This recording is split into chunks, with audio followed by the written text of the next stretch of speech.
ನಂಜನಗೂಡು ತಾಲೂಕಿನ ಐತಿಹಾಸಿಕ ಪ್ರಸಿದ್ಧ ದೇವನೂರು ಗ್ರಾಮದ ಶ್ರೀ ಗುರುಮಲ್ಲೇಶ್ವರ ಮಹಾಸಂಸ್ಥಾನ ಮಠದಲ್ಲಿ ವಾರ್ಷಿಕ ತೆಪ್ಪೋತ್ಸವವು ಅತ್ಯಂತ ಭಕ್ತಿ ಸಂಭ್ರಮ ಹಾಗೂ ಸನಾತನ ಧಾರ್ಮಿಕ ಆಚರಣೆಗಳ ನಡುವೆ ಅದ್ದೂರಿಯಾಗಿ ನೆರವೇರಿತು. ಈ ವೈಭವದ ಧಾರ್ಮಿಕ ಉತ್ಸವಕ್ಕೆ ನಾಡಿನ ವಿವಿಧ ಭಾಗಗಳಿಂದ ಸಾವಿರಾರು ಸಂಖ್ಯೆಯಲ್ಲಿ ಭಕ್ತ ಸಾಗರ ಹರಿದು ಬಂದಿತ್ತು. ಶ್ರೀಮಠದ ಸಂಪ್ರದಾಯದಂತೆ ಮುಂಜಾನೆಯಿಂದಲೇ ಶ್ರೀ ಗುರುಮಲ್ಲೇಶ್ವರ ಸ್ವಾಮಿಯ ಗದ್ದುಗೆಗೆ ವಿಶೇಷ ಅಭಿಷೇಕ, ಬಿಲ್ವಾರ್ಚನೆ ಹಾಗೂ ಮಹಾಮಂಗಳಾರತಿ ಸೇರಿದಂತೆ ವಿವಿಧ ಧಾರ್ಮಿಕ ವಿಧಿವಿಧಾನಗಳು ಜರುಗಿದ್ವು.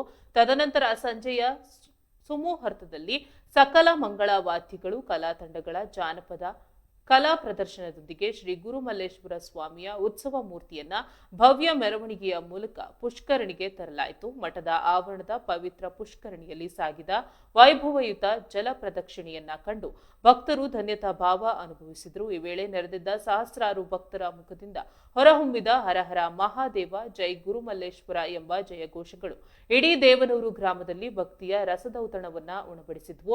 ಉತ್ಸವದ ಅಂಗವಾಗಿ ಇಡೀ ಶ್ರೀಮಠದ ಆವರಣವನ್ನ ವಿನೂತನ ಶೈಲಿಯ ವಿದ್ಯುತ್ ದೀಪಾಲಂಕಾರಗಳೊಂದಿಗೆ ಸಿಂಗರಿಸಲಾಗಿತ್ತು. ರಾತ್ರಿಯ ವೇಳೆಯಂತೂ ಮಠದ ಗೋಪುರ ಹಾಗೂ ಪುಷ್ಕರಣಿಯ ನೋಟ ಭಕ್ತರ ಕಣ್ಣು ಕೋರೈಸುವಂತಿತ್ತು. ಮಠಕ್ಕೆ ಆಗಮಿಸಿದ ಪ್ರತಿಯೊಬ್ಬ ಭಕ್ತಾದಿಗೂ ಮಠದ ಪರಂಪರೆಯಂತೆ ಸಕಲ ವ್ಯವಸ್ಥೆಗಳೊಂದಿಗೆ ನಿರಂತರ ಮಹಾಪ್ರಸಾದ ಹಾಗೂ ಅನ್ನ ಸಂತರ್ಪಣೆ ಸೇವೆ ಕಲ್ಪಿಸಲಾಗಿತ್ತು.